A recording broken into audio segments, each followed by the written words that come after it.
Now, Mr. Speaker, it's only 4 days to Christmas. Now, I look forward to going home and being with my family.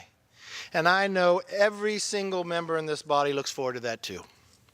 I count my blessings that my family is safe and that I have a community and home to head back to. Because there are people in this country who don't have that.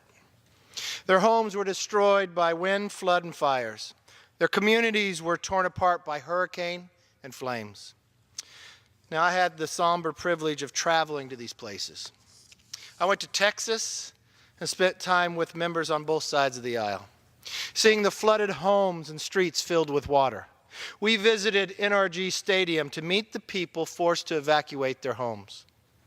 And I stood with representatives like Sheila Jackson Lee, Al Green, Randy Weber, and Brian Babin. These folks don't often agree on much in politics. But you know what we did that day? We all promised to help the people of Texas. I flew to the Virgin Islands and Puerto Rico with Minority Whip Steny Hoyer. And I'd like to thank Delegate Stacey Plaskett and Resident Congresswoman Jennifer Gonzalez for welcoming us and opening our eyes to a nation of what was happening. In the Virgin Islands, we visited a hospital. The storm left half of it unusable. No dialysis machines. They had to come to the mainland. Nurses and doctors were working, doing their best they could to help people in the most difficult of circumstances. In Puerto Rico, we were the first congressional delegation to visit the interior after the storm.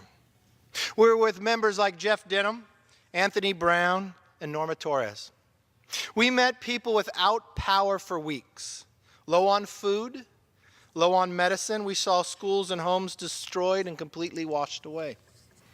We then went to Florida to see the other towns hit by Hurricane Irma, places that face storms year after year. And I returned to my home state of California with Congressman Mike Thompson and Jared Hoffman during the worst wildfire season our state has ever seen. We saw the fires rage up north where it destroyed entire communities. 46 people have lost their lives in the fires in California this year. And you can see the devastation, block after block, ash heap of homes and trees standing like barren pillars. I met with firefighters down south still battling what may become the largest wildfire in California history. And as it looks right now, they will still be standing on the front lines of those fires come Christmas Day. Every single place I went, Democrats and Republicans stood together. We saw the devastation together. We spoke to the suffering that the people were having together. And together we made a promise that we would return here to Washington and work hand in hand to help them as soon as possible. That's why you heard Minority Whip Steny Hoyer on September 26th that he would, quote, work with colleagues on both sides of the aisle to ensure Congress provides all funding necessary to ensure that all Americans affected by these storms can recover and rebuild. That's why he said on November 2nd that he believes, quote, we can work together in a bipartisan way to ensure that the affected areas receive the resources they need from Congress. That's why I appreciated joining him in an op-ed piece that was in the Washington Post on November 8th, where we wrote, and I quote, we are determined to ensure that this is strong bipartisan support for the next supplemental emergency funding package so that affected areas, such as those we visited, have the resources they need. Now, Minority Leader Nancy Pelosi spoke similarly. She signed a letter with members across California saying to President Trump that we look forward to working with you to ensure that all Americans who have been severely impacted by recent natural disasters across the United States receive the federal support they need and deserve. She told the Appropriations Committee that, quote, Congress has an urgent responsibility to the California families whose lives have been upended by disastrous wildfires. I couldn't agree more with these statements. And in the past few weeks and months, we worked together. We analyzed the damage. We studied the request with governors and legislators. We even made significant reforms to respond to disaster in the most effective and responsible way possible. The legislation today is the result. It provides funding for every single state and territory affected by natural disasters. I remind all my friends that that this legislation accommodates exactly what our entire delegation requested. And in all this work, we did it together in a bipartisan way, a way the American people expect this body to work. Now, I know it's the habit of this town to play politics.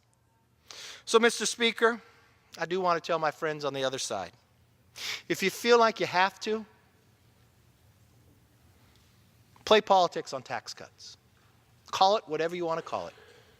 Play politics on all the other legislation that comes to this floor. But if I can request one thing, please don't do it here. Don't play politics on a vote to give aid to the people of Texas, to the people of Puerto Rico, and to the Virgin Islands, to the people of Florida, and to the people of California that are still fighting the fires. Don't play politics on a bill that you're going to hope to maybe stop another. That'd be the worst of any politics I'd see played here. So, Mr. Speaker, I beg my friends on the other side, please don't do what you did 2 weeks ago, when you whipped against a funding bill to shut the government down.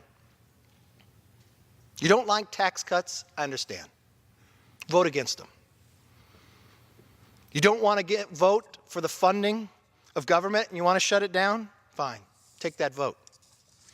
But here and now, right before Christmas, don't vote against aid for Americans who just lost everything. They don't understand the politics in it. Don't vote against aid you promised to deliver. Don't vote against aid we work so hard together to put on this floor. Washington, D.C. can be far from our homes. We may all be dreaming of being home with our kids, eating Christmas dinner, opening presents, and enjoying time with our family and friends. But what we do here and now, it has consequences. What we do here and now will either give tens of thousands of people something to hope for this Christmas or take that hope away. We can deliver that hope if those who stood with me on the floodplains of Texas and on the burnt hills of California keep the promise they made.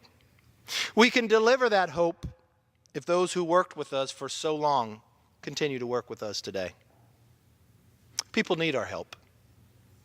So vote to give them the help they need, the help we all promised. I yield back.